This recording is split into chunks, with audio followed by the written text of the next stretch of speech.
لا إله إلا الله وحده لا شريك له وأشهد أن محمدا عبده ورسوله أما بعد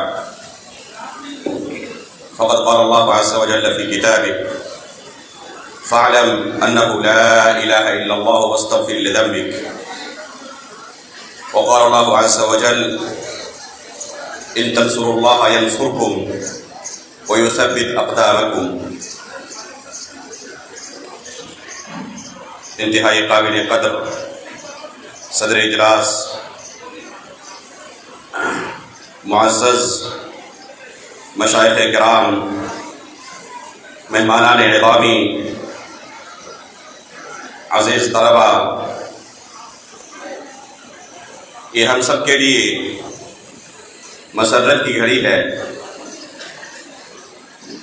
کہ سال بھر تعلیمی سلسلے کو جاری رکھنے کے بعد آج اس سال کی اس آخری مجلس کے لیے ہم سب یہاں پر جمع ہوئے ہیں.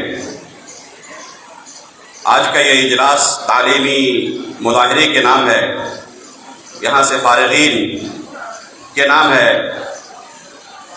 اللہ کے فضل و کرم سے جو طلبہ ایک لمبی مدت تک یہاں تعلیم حاصل کر رہے تھے، آج ان کی اکیڈمک تعلیمی سلسلے کا آخری دن ہے اور یہاں سے انشاءاللہ وہ فراغت کرنے کے بعد عملی میدان میں جو کچھ انہوں نے یہاں سیکھا ہے اسے جاری رکھنے کے لیے قدم رکھنے والے ہیں. ہم اللہ رب العالمین سے تمام طلباء کے لیے، خصوصاً ان فارغین طلباء کے لیے دعا کرتے ہیں کہ اللہ خیال رکھنا چاہیے اللہ رب العالمین کی عبادت.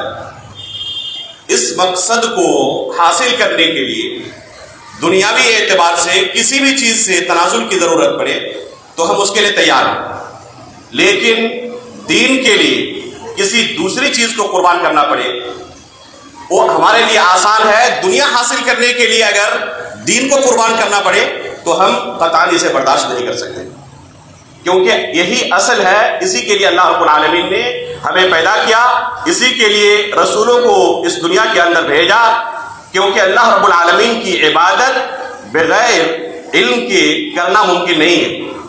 اللہ رب العالمین نے رسولوں کو دنیا کے اندر بھیجا اور ان کا وظیفہ بیان کرتے ہوئے فرمایا یعلمہم الکتاب والحکمہ، کہ یہ رسول لوگوں کو کتاب اللہ کی حکمت کی تعلیم دیتے ہیں.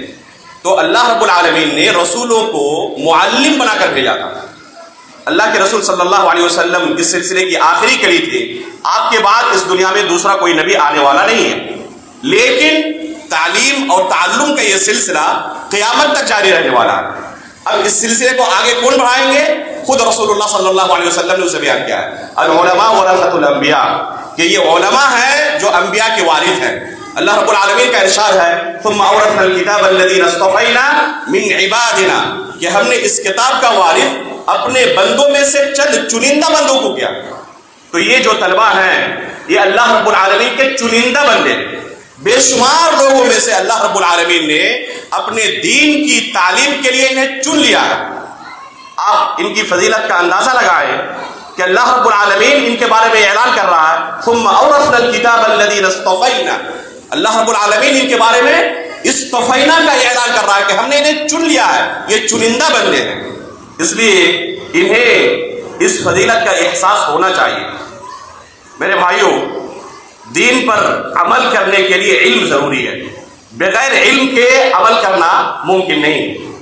اور اس علم کو دنیا والوں کے سامنے پھیلانے کے لیے مختلف زمانے میں مختلف وسائل اختیار کیے گئے.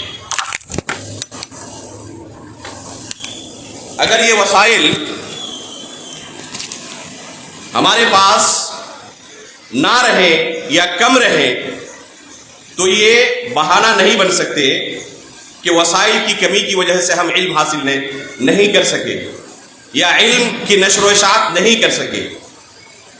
آپ رسول اللہ صلی اللہ علیہ وسلم کے زمانے سے لے کر آج تک پوری تاریخ اسلام کا مطالعہ کریں، پائیں گے کہ اللہ کے فضل و کرم سے وسائل کے لحاظ سے آج کا یہ دور، آج کی یہ دنیا سب سے زیادہ مالا مال ہے. نبی صلی اللہ علیہ وسلم کے زمانے میں جب صحابہ اکرام اس دین کا علم حاصل کر رہے تھے، ان کے پاس وسائل کی انتہائی قلت تھی.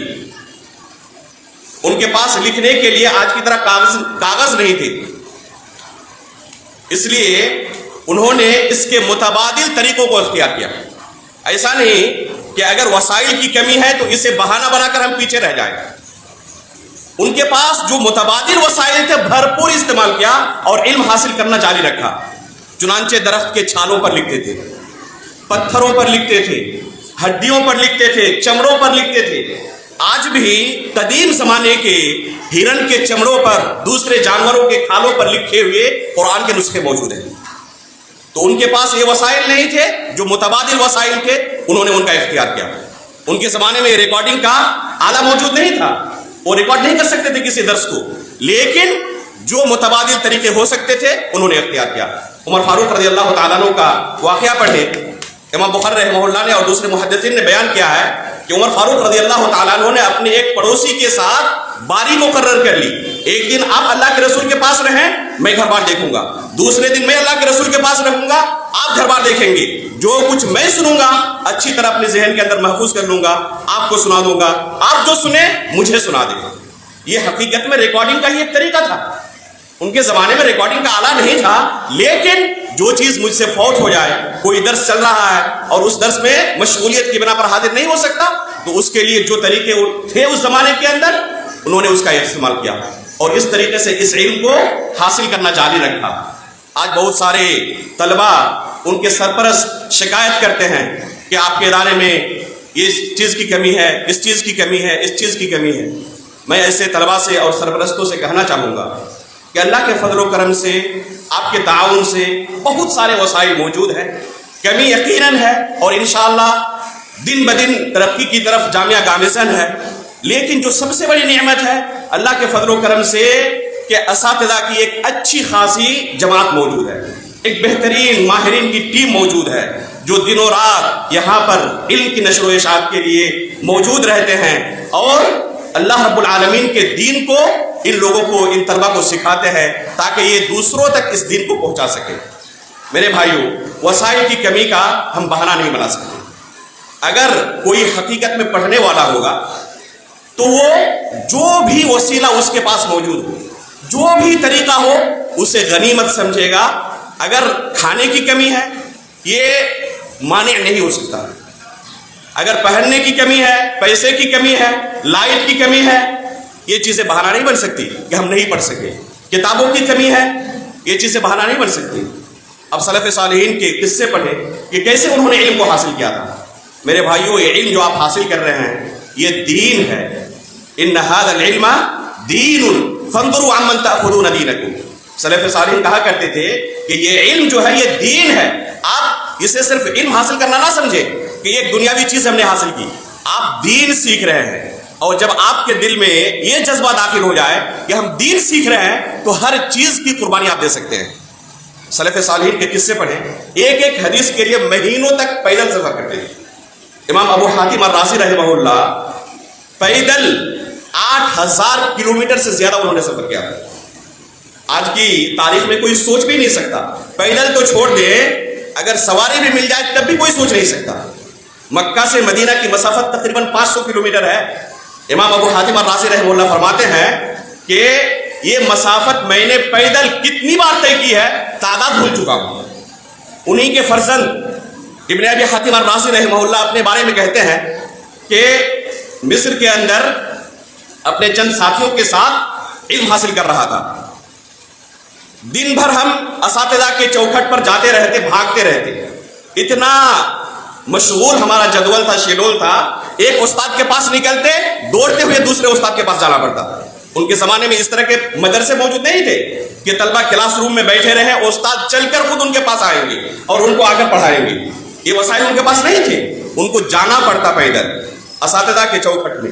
ابن عباس رضی اللہ تعالیٰ عنہ کی سیرت پر کہ ایک زمانہ ہو چکا ہے کوئی تر سبزی کھاتے ہوئے، سوکھا روکھا جو گھر سے ہم نے لایا ہے وہی کھا کر گزارا ہو رہا اب تک. تو چلو آج تھوڑا سا وقت ہے، مارکیٹ سے کچھ خریدتے ہیں، پکا کر کھاتے ہیں آج. چنانچہ راستے میں ایک مچھلی ملی، انہوں نے مچھلی خرید لی، اپنے روم میں پہنچے جہاں پر رہائش تھی، وہاں پر پہنچتے پہنچتے دوسرے استاد کے پاس حاضری کا وقت ہو گیا، چنانچہ وہ مچھلی انہوں نے وہیں رکھ دی اور پھر دوسرے استاد کے پاس پہنچ گئے، اور پھر اس طریقے سے وہاں سے نکلنے کے بعد تیسرے استاد کے پاس وہ مچھلی رکھی رہ گئی، یہاں تک کہ کہتے ہیں جب 3 دن گزر گئے اور ہمیں یہ ڈر ہوا کہ اب یہ سڑ جائے گی تو ہم نے اسے کچا ہی کھا لیا۔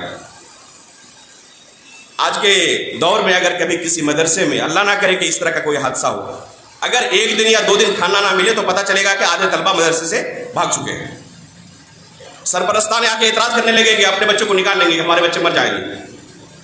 اگر یہ سمجھ رہے ہو کہ ہم دین سیکھ رہے ہیں، یہاں پہ یہ جو ہم قربانی پیش کر رہے ہیں دنیا کمانے کے لیے نہیں، دین سیکھنے کے لیے، تو ہر چیز آسان ہو جائے گی، اس کے بعد کوئی چیز آپ کو مشکل نظر نہیں آئے گی، وسائل کی کمی کا آپ بہانہ نہیں بنائیں گے۔ سلف صالحین کے یہاں بلکہ صحابہ اکرام کے یہاں آتا ہے کہ لکھنے کے لیے کسی استاد کے پاس رہتے، کچھ نہیں ملتا، کیا کرتے؟ جوتی پر لکھنے لگتے۔ بلکہ بعض لوگوں کے یہاں یہ آتا ہے کہ ایک طالب اس کے سامنے بیٹھا ہوا تھا اور یہ پیچھے سے اس کے کرتے پر پیچھے سے لکھ رہے تھے، بعد میں پتا چلا کہ میرے کرتے پر کسی نے لکھ دیا، وہ درس کو کچھ نہیں ملا لکھنے کے لیے تو اسی کا استعمال کر لیا۔ بلکہ بعض لوگ اپنے ساتھی سے اجازت طلب کرتے کہ لکھنے کے لیے میرے پاس کچھ نہیں ہے، کہ آپ اجازت دیں گے کہ آپ کے کرتے پر میں درس کو لکھوں؟ تو اس طریقے سے انہوں نے علم کو حاصل کیا ہے۔ اس لیے آج کے زمانے میں اگر کوئی شخص یا کوئی طالب علم یہ بہانہ بناتا ہے کہ اس طرح کے وسائل کی کمی کی وجہ سے ہم علم حاصل نہیں کر پائے، تو یہ بہانہ حقیقت میں ایک عذر لنگ ہے، اس کی کوئی حیثیت نہیں ہے۔ پڑھنے والے طلباء ہر دور میں ہر زمانے میں قربانیاں دے کر ہی پڑھتے ہیں۔ صرف تذکیر کے طور پر بتاؤں، یہ ہندوستان کے اندر جو مدارس ہیں، چاہے جتنے بھی اچھے وسائل ہوں، یہاں پر وسائل کی کمی ہے، اس میں کوئی شک نہیں ہے۔ جب ہم مدینہ پہنچ گئے تو خود اپنی بات بتاؤں اور اپنے بعض ساتھیوں کی بات بتاؤں کہ 1 دن کا پکایا ہوا کھانا میں 1 ہفتے تک کھاتا تھا، اس لیے کہ روزانہ پکانے کے لیے وقت نہیں نکال سکتا اور مطعم میں طلبہ کے ساتھ لائن لگانے میں اتنا وقت صرف نہیں کر سکتا تھا۔ 1 دن کھانا پکاتا اور اسی کھانے کو، باسی کھانے کو 7 دن تک، 6 دن تک، 5 دن تک کھاتے رہتا، تھوڑا سا نکالتا فریج سے گرم کرتا کھا لیتا، اس لیے کہ اپنے وقت کو بچانا تھا۔ تو اگر مدینہ پہنچنے کے بعد بھی یہ حالت ہو جہاں پر وسائل کی کوئی کمی نہیں ہے، لیکن اب ان چیزوں کے پیچھے پڑیں گے تو آپ کا وقت نہیں بچے گا۔ بہت سارے مدنی اساتذہ یہاں پر موجود ہیں، وہ جانتے ہیں کہ اکثر و بیشتر طلبہ وہاں پر جا کر کوشش کرتے ہیں کہ عصر کے وضو سے ہی عشاء کی نماز پڑھیں۔ کیوں؟ کیونکہ وضو کے لیے جائیں گے تو 5 منٹ 7 منٹ گزر جائے گا۔ کتنے طلبہ ایسے ہوتے ہیں جامعہ اسلامیہ سے مسجد نبی تک پہنچتے پہنچتے روزانہ آتے جاتے 1 پارہ کم از کم قرآن پڑھتے ہیں، اور اس طرح صرف آتے جاتے ہوئے 1 مرتبہ قرآن ہر مہینے میں ختم کر دیتے ہیں۔ تو جو طلبہ پڑھنا چاہیں ان کے لیے وسائل کی کمی ہے غنیمت۔ اسی طرح سرپرستوں سے، دوسرے اس سے کہیں زیادہ بہتر وسائل اختیار کیے جا سکتے ہیں، تو وہ اس طرف توجہ دیں اور جامعہ کو جو بھی طریقہ آپ اختیار کر سکتے ہیں اس دین کو مضبوط کرنے کے لیے، علمی قلعوں کی حفاظت کے لیے ان طریقوں کو اختیار کریں جو بھی اللہ رب العالمین نے آپ کو اس ذمہ داری کو ادا کرنے کی ہمیں توفیق عطا فرمائے۔ آمین تقبل یا رب العالمین، وصلی اللہ علی نبینا محمد۔